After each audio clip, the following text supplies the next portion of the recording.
বলেন, তোমরা কেন নিষেধ করেছিলে আমার এই প্রতিনিধি বানাতে?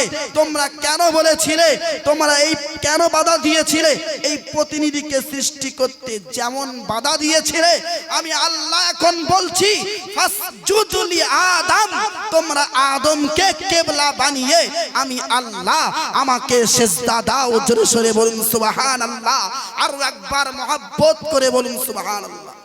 তোমরা কেন নিষেধ করেছিলে এই মানব জাতিকে সৃষ্টি করতে?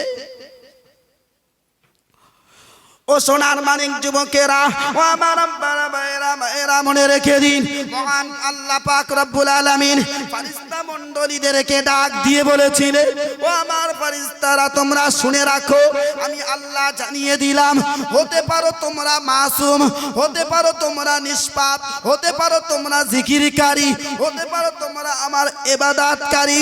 ও আমার ফেরেশতারা তোমরা শুনে রাখো, আমি আল্লাহ পাক জানিয়ে দিলাম, আমি আল্লাহ তোমাদের ইবাদতের দিকে দেখি না, আমি আল্লাহ তোমাদের জিকিরের দিকে দেখি না, আমি আল্লাহ পাক তোমরা যে মাসুম নিষ্পাপ আমি আল্লাহ এই দিকে দেখি না, আমি আল্লাহ পাক রব্বুল আলামিন গোটা মানব জাতিকে আমি আল্লাহ আমার মহব্বত দ্বারা সৃষ্টি করেছি। একটু জোরে সোরে বলুন সুবহানাল্লাহ, আরো জোরে বলুন সুবহানাল্লাহ। তোমরা কেন নিষেধ করেছিলে? এখন আমি আপনাদের কাছে জিজ্ঞাসা করছি, একটু দয়া করে বলবেন, আমরাই না সেই জাতি, আমরাই না সেই জাতি যাদেরকে নিষ্পাপ ফেরেশতারা সিজদা করেছিলেন? জোর করে বলেন না।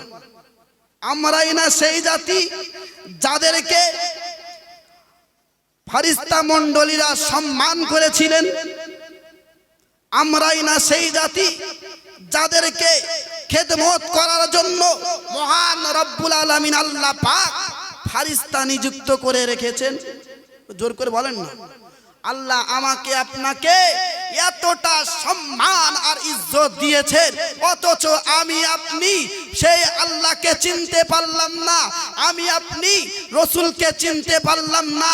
আল্লাহ পাক রব্বুল আলামিন কোরআন শরীফের ভিতরে বলেছেন, ইয়া আইয়ুহাল্লাযীনা আমানুত্তাকুল্লাহা, হে ঈমানদার সম্প্রদায়, ইত্তাকুল্লাহা, তোমরা আল্লাহকে ভয় করো, হাক্কা তুকাতিহি, ভয় করার মতো ভয় করো, ওয়ালা তামুতুন্না ইল্লা ওয়া আনতুম মুসলিমুন, আর তোমরা পরিপূর্ণ মুসলমান না হওয়া পর্যন্ত তোমরা মৃত্যুবরণ করো না।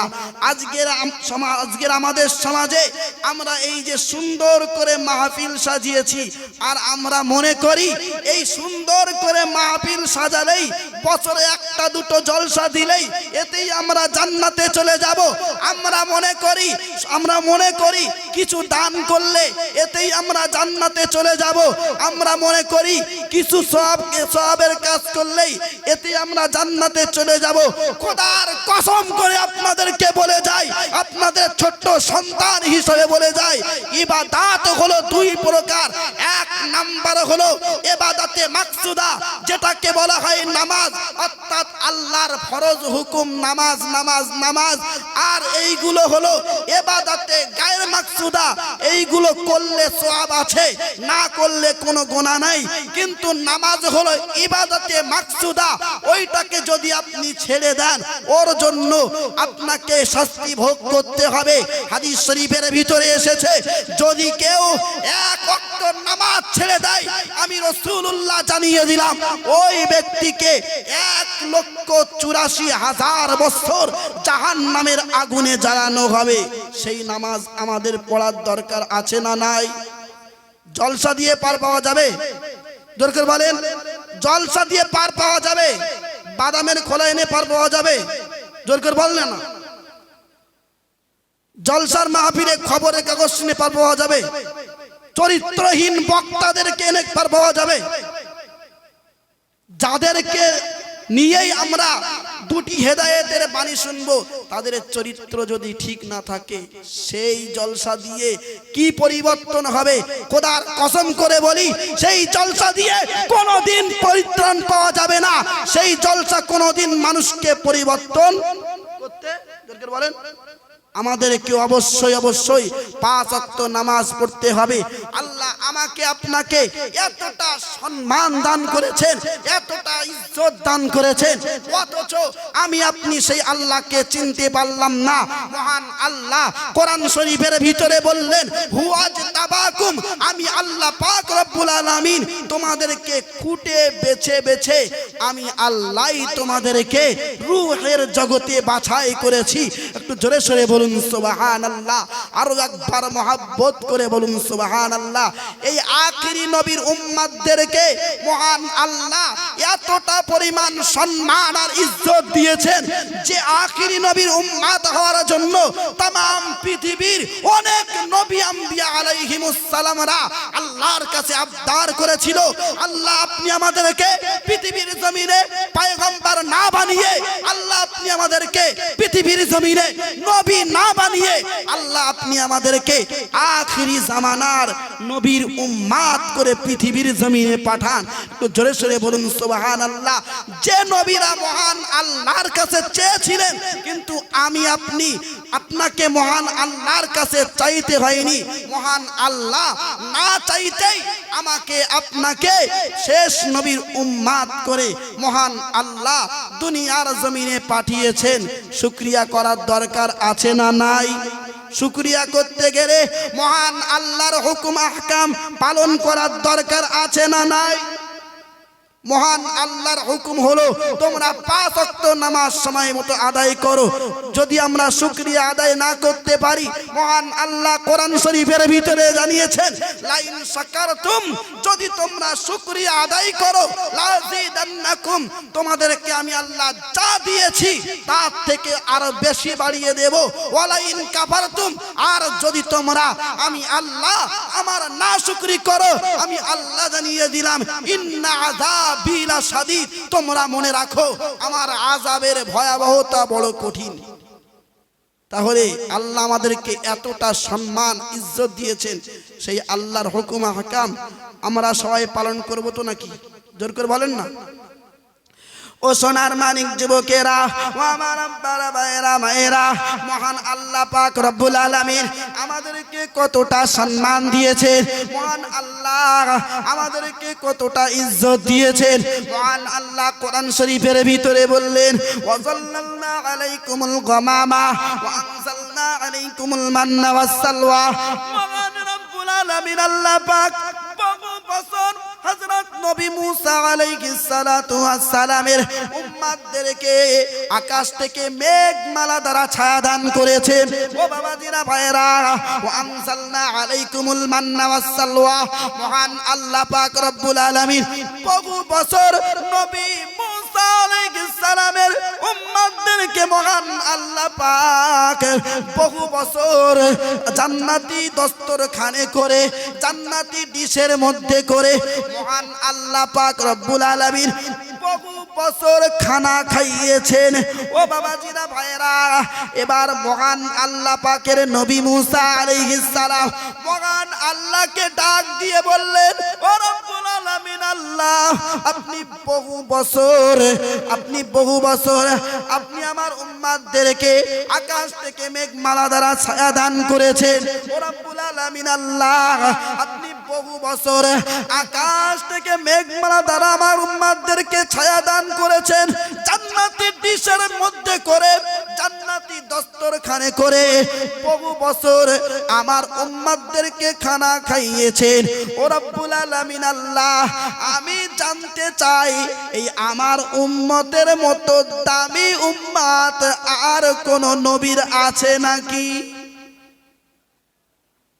আল্লাহ, আপনি আমার উম্মতদেরকে মেঘমালা দ্বারা ছায়া দিয়েছেন, সরাসরি জান্নাত থেকে মান্না সালওয়া নামীয় খাবার পাঠাচ্ছেন। আল্লাহ, এত দামি উম্মত আর কোন নবী আছে? মহান আল্লাহ বললেন হে নবী মুসা, তুমি এটা কি বললে? তুমি এটা কি বললে? আমি এমন এক উম্মাতকে আমি আল্লাহ আমার স্টকে আলাদা করে রেখেছি, যে উম্মাত আমি আল্লাহ পাক রব্বুল আলামিন আমাকে জমিন থেকে যদি আমি আল্লাহ আমাকে ডাক দেয়, সেই উম্মতের ডাকে আমি আল্লাহ আরশে আজিম থেকে সাড়া দিয়ে থাকি। একটু জোরে সোরে বলুন সুবহানাল্লাহ, আরো একবার মহব্বত করে বলুন সুবহানাল্লাহ। ও সোনার মানিক যুবকেরা, ও আমার বাবা ভাইরা, এরা মনে রেখে দিন, মহান আল্লাহ পাক রব্বুল আলামিন বললেন আমি এমন এক উম্মাতকে আমার স্টকে আলাদা করে রেখেছি, যে উম্মাত পাহাড়কে বললে পাহাড় ঘেরে যায়, আমি এমন এক উম্মাতকে আমার স্টকে আলাদা করে রেখেছি, যে উম্মাত জঙ্গলের গভীর পথ দিয়ে গেলে বাঘ যদি রাস্তায় এসে দাঁড়িয়ে যায়, বাঘের কানে কানে কথা বললে বাঘ রাস্তা থেকে সরে যায়। ও বাবাজিরা ভাইয়েরা, মহান আল্লাহ বললেন আমি এমন এক উম্মতকে আমার স্টকে আলাদা করে রেখেছি, যে উম্মত উত্তাল তরঙ্গমালার উপর দিয়ে নৌকা চালিয়ে দিলে, ঘোড়া চালিয়ে দিলে, ঘোড়া এক মুহূর্তের ভিতরে ঘোড়া এক মুহূর্তের ভিতরে সমুদ্র পার হয়ে যায়। আমি এমন এক উম্মতকে আমার স্টকে আলাদা করে রেখেছি। হে নবী মুসা, তুমি এটা কি বললে?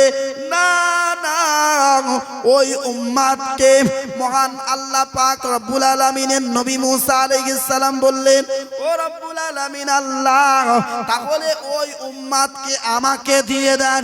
মহান আল্লাহ বললেন না না, ওই উম্মতকে আমি আল্লাহ পাক রব্বুল আলামিন কাউকেই দেব না। ওই উম্মতকে আমি আল্লাহ পাক রব্বুল আলামিন ওয়াজতাবাকুম নিজে হাতে বাছাই করেছি, আমার আখিরি বন্ধু হাবিবকে দিয়ে দেব। জোরে সোরে বলুন সুবহানাল্লাহ, আরো জোরে বলুন সুবহানাল্লাহ। ওই উম্মতকে আমি নবী মুসাকে দেব না, নবী ঈসাকে দেব না, নবী ইব্রাহিমকে দেব না, নবী দাউদকে দেব না, ওই উম্মত আমি কাউকেই দেব না। আমি আল্লাহ ওই উম্মতগুলোকে আমার নিজ হাতে বাছাই করে করে আমি আল্লাহ আলাদা করেছি। ওই উম্মতগুলো আমার আখিরি বন্ধু হাবিবের জন্য রেখেছি। একটু জোরে সোরে বলুন সুবহানাল্লাহ, আরো একবার মহব্বত করে বলুন সুবহানাল্লাহ। আল্লাহ আমাদেরকে কেমন পাওয়ার দিয়েছেন শুনবেন। বিশ্ব নবীর একজন সাহাবী, জানার নাম হলো হযরতে আলা আল হাজরামি রাদিয়াল্লাহু তাআলা আনহু। তিনি 12,000 সৈন্য নিয়ে সমুদ্রের কিনারে গিয়েছেন, সমুদ্রে পার হবে। সমুদ্রের ভিতরে বিশাল তরঙ্গমালা, উত্তাল ঢেউ চলছে। সাথী সঙ্গীরা বললেন এই উত্তাল তরঙ্গমালায় নৌকা কিন্তু টিকবে না, নৌকা ডুবে যাবে। মহান আল্লাহ পাক রব্বুল আলামিনের ওই বান্দা বিশ্ব নবীর সাহাবী বললেন তোমাদের একটা পানির পাত্র পর্যন্ত ডুববে না, আমি ওয়াদা দিলাম, চলো ওই পারে। একটু জোরে সরে বলুন সুবহানাল্লাহ। ও সোনার মানিক যুবকেরা, ও আমার আব্বারা ভাইয়েরা, মায়েরা, মনে রেখে দিন, বিশ্ব নবীর প্রাণ প্রিয় সাহাবী হযরতে আলা আল হাজরামি রাদিয়াল্লাহু তাআলা আনহু 12,000 সৈন্য নিয়ে যখন নৌকায় উঠেছেন, নৌকা ডুবু ডুবু ভাব এমন করতে করতে করতে করতে যখন সমুদ্র পার হয়ে গেল, বিশ্ব নবীর ওই একজন সাহাবী ওই নৌকায় থাকা অবস্থায় ইচ্ছা করে একটা পানির পাত্র ওই সমুদ্রের ভিতরে ফেলে দিয়েছিলেন। ও বাবাজিরা ভাইয়েরা, মনে রাখুন, যখন সমুদ্রের কিনারে উঠে গেলেন বিশ্ব নবীর সাহাবী হযরতে আলা আল হাজরামি রাদিয়াল্লাহু তাআলা আনহু সাথী সঙ্গীদেরকে ডাক দিয়ে বললেন, হে আল্লাহর নবীর সাথী সঙ্গীরা, তোমাদের কি কোনো কিছু হারিয়ে গেছে? তোমাদের কি কোনো কিছু হারিয়ে গেছে? বিশ্ব নবীর ওই সাহাবী বললেন, আমার একটা পানির পাত্র সমুদ্রের ভিতরে পড়ে গিয়েছে। ও বাবাজিরা ভাইয়েরা, মনে রাখুন, বিশ্ব নবীর ওই সাহাবী হযরতে আলা আল হাজরামি রাদিয়াল্লাহু তাআলা আনহু সমুদ্রের কিনারে দাঁড়িয়ে দাঁড়িয়ে উত্তাল তরঙ্গ তরঙ্গমালাকে লক্ষ্য করে বললেন, হে সমুদ্রের পানি, তোমাদের ভিতরে আমার একজন সাথীর পানির পাত্র পড়ে গিয়েছে, ওই পানির পাত্রটা আমাদেরকে ফেরত দিয়ে দাও, ওই পানির পাত্রটা আমাদেরকে দিয়ে দাও। এই কথা বলতে না বলতেই মহান রব্বুল আলামিন আল্লাহ ওই সমুদ্রের ভিতরে এমন তাল তরঙ্গমালা মহান আল্লাহ সৃষ্টি করে দিলেন। দেখতে পাওয়া গেল এক মুহূর্তের ভিতরে ওই সমুদ্রের তলে তলিয়ে যাওয়া ওই পানির পাত্রটাকে মহান আল্লাহ এক মুহূর্তের ভিতরে সমুদ্রের কিনারায় তুলে দিয়েছে। জোরে সোরে বলুন সুবহানাল্লাহ, আরো জোরে বলুন সুবহানাল্লাহ। কেমন পাওয়ার দেখেছেন? শুধুমাত্র একবার বলেছে আমাদের পানির পাত্র ফিরিয়ে দাও, সঙ্গে সঙ্গে সমুদ্রের ভিতরে এমন উত্তাল তরঙ্গমালা সৃষ্টি হয়ে গেল। এক ঢেউয়ে মহান আল্লাহ ওই পানির পাত্রটাকে সমুদ্রের কিনারে পৌঁছে দিলেন। জোরে সোরে বলুন সুবহানাল্লাহ। বিশ্বনবীর আরো একজন সাহাবী জানার নাম হলো হযরতে ওয়াসিলা ইবনে আসকা, যিনি মিশরে থাকতেন। তো তানার সন্তানকে তৎকালীন জামানার ইরাকের সেনাবাহিনীরা, ইতালির সেনাবাহিনীরা তাদের জেলখানায় বন্দী করেছে, জেলখানায় আবদ্ধ করেছে। ওই খবরটা তানার পিতা হযরতে ওয়াসিলা ইবনে আসকার দরবারে পৌঁছে গেল। ও সোনার মানিক যুবকেরা, ও আমার আব্বারা ভাইয়েরা, মনে রেখে দিন মহান আল্লাহ পাক রব্বুল আলামিন আমাকে আপনাকে কতটা সম্মান দিয়েছেন, কতটা ইজ্জত দিয়েছেন। আর আমি আপনি ওই সম্মান আর ইজ্জতটাকে আজ আমরা কোন পথে ব্যয় করছি? ও বাবাজিরা ভাইয়েরা, মনে রাখুন বিশ্ব নবীর ওই সাহাবী হযরতে ওয়াসিলা ইবনে আসকার কানে যখন ওই সংবাদটা পৌঁছে গেল, বিশ্ব নবীর ওই সাহাবী মিশরের দেওয়ালের উপরে দাঁড়িয়ে দাঁড়িয়ে বললেন, ইয়া বুনাইয়া কদ হানা ওয়াক্তু সালাতিল ফাজর, হে আমার পুত্র উঠে পড়ো, উঠে পড়ো, ফজরের নামাজের সময় হয়ে গিয়েছে। মিশর কোথায় আর ইতালি কোথায়? ওখান থেকে 1000 মাইল দূরে। এখান থেকে দেওয়ালের উপর দাঁড়িয়ে দাঁড়িয়ে আওয়াজ দিয়েছেন, ইয়া বুনাইয়া কদ হানা ওয়াক্তু সালাতিল ফাজর, হে আমার পুত্র উঠে পড়ো, নামাজের সময় হয়ে গিয়েছে, নামাজ আদায় করে নাও। মহান রব্বুল আলামিন আল্লাহ এক মুহূর্তের ভিতরে ওই ওয়াসিলা ইবনে আসকার আওয়াজটাকে 1000 মাইল অতিক্রম করে ওই ইতালির জেলখানায় থাকা আবদ্ধ থাকা ওই পুত্রের কানে মহান আল্লাহ পাক পৌঁছে দিলেন। একটু জোরে সোরে বলুন সুবহানাল্লাহ। আর তার পুত্র ওই জেলখানায় দাঁড়িয়ে দাঁড়িয়ে তিনি নামাজ আদায় করে নিয়েছিলেন। একটু জোরে সোরে বলুন সুবহানাল্লাহ, আরো জোরে বলুন সুবহানাল্লাহ। তানাদের ভিতরে নামাজের মহব্বত, ভালোবাসা কেমন ছিল? শুধুমাত্র একবার এখান থেকে আওয়াজ দিয়েছে মহান আল্লাহ, ওই আওয়াজটাকে 1000 মাইল অতিক্রম করে ওই তানার পুত্রের কানে পৌঁছে দিয়েছেন। পুত্র দাঁড়িয়ে দাঁড়িয়ে নামাজ আদায় করে নিলেন। কিন্তু আমি আপনি আমাদের সন্তানগুলোকে আমরা মানুষ করতে পারলাম না, অথচ বিশ্ব নবী সাল্লাল্লাহু আলাইহি ওয়াসাল্লাম জানিয়েছেন, যখন তোমরা তোমাদের সন্তানদের বয়স 7 বছরে উপনীত হতে দেখবে, তোমরা তাদেরকে নামাজের আদেশ করবে। আর যখন তোমরা দেখবে তাদের বয়স 10 বছর হয়ে গিয়েছে, চেহারা বাদ দিয়ে যদি তারা নামাজ আদায় না করে, তার জন্য তোমরা মারবে, প্রহার করবে, তবুও যেন নামাজ ছাড়তে দেবে না। কিন্তু আপনি আমাদের সমাজের দিকে খেয়াল করুন, আমাদের সমাজের সন্তানগুলো যখন ঘোষবাড়ির মতো অপবিত্র জায়গায় যায়, আমরা আমাদের সন্তানগুলোকে একবার বাপ মা হয়ে আমরা নিষেধ করি না। আমাদের সন্তানগুলোকে যখন অবৈধভাবে ওই জলসার মেলায় ঘরে আমরা বাপ মা হয়ে একবারও নিষেধ করি না। আমাদের সন্তানগুলো যখন মোবাইল নিয়ে ফ্রি ফায়ার আর পাবজি খেলে, আমরা বাপ মা হয়ে একবার সন্তানগুলোকে আমরা নিষেধ করি না। খোদার কসম করে বলে যাই, রেডি থাকুন। আল্লাহর নবী হাদিস শরীফের ভিতরে জানিয়েছেন, কুল্লুকুম রাঈন ওয়া কুল্লুকুম মাসউলুন আন রাইয়াতিহি। প্রত্যেক ব্যক্তি দায়িত্বশীল। একজন ব্যক্তি তার পরিবারের দায়িত্বশীল। আমি যখন এই মসজিদে ইমামতি করছি, আমি এই মহল্লাবাসীর একজন দায়িত্ববান। মহান আল্লাহর নবী বললেন, প্রত্যেক ব্যক্তি হলো দায়িত্বশীল, আর কিয়ামতের দিন তাকে সেই দায়িত্ব সম্পর্কে জিজ্ঞাসা করা হবে।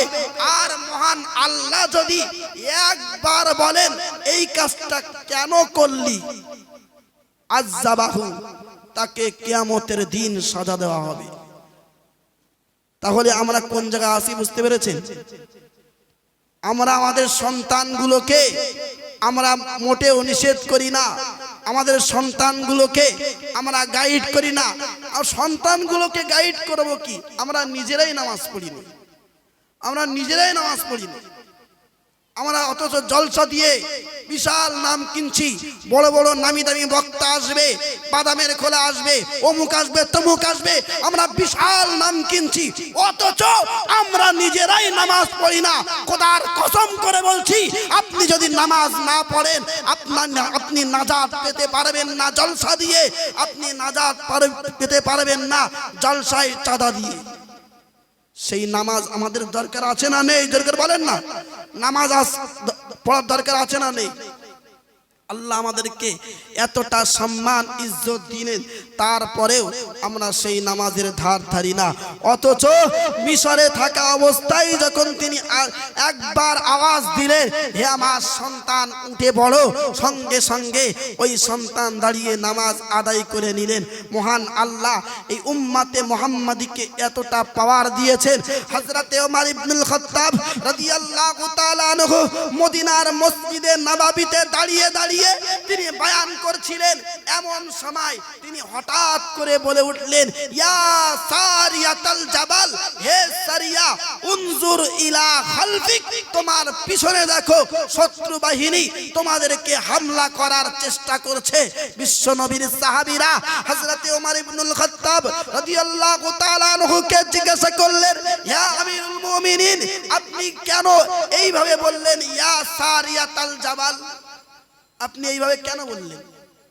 ওই সময় হযরতে ওমর ইবনুল খাত্তাব রাদিয়াল্লাহু তাআলা আনহু মদিনার মসজিদে নববীতে দাঁড়িয়ে দাঁড়িয়ে বলেছিলেন, ও আল্লাহর নবী, সাহাবীরা তোমরা মনে রাখো, একটা সারিয়া যুদ্ধে গিয়েছে, পাহাড়ের উপরে দাঁড়িয়ে দাঁড়িয়ে একজন সেনাবাহিনী সৈন্য পরিচালনা করছে, আর পিছন দিক থেকে শত্রু বাহিনী হামলা করার চেষ্টা করছে।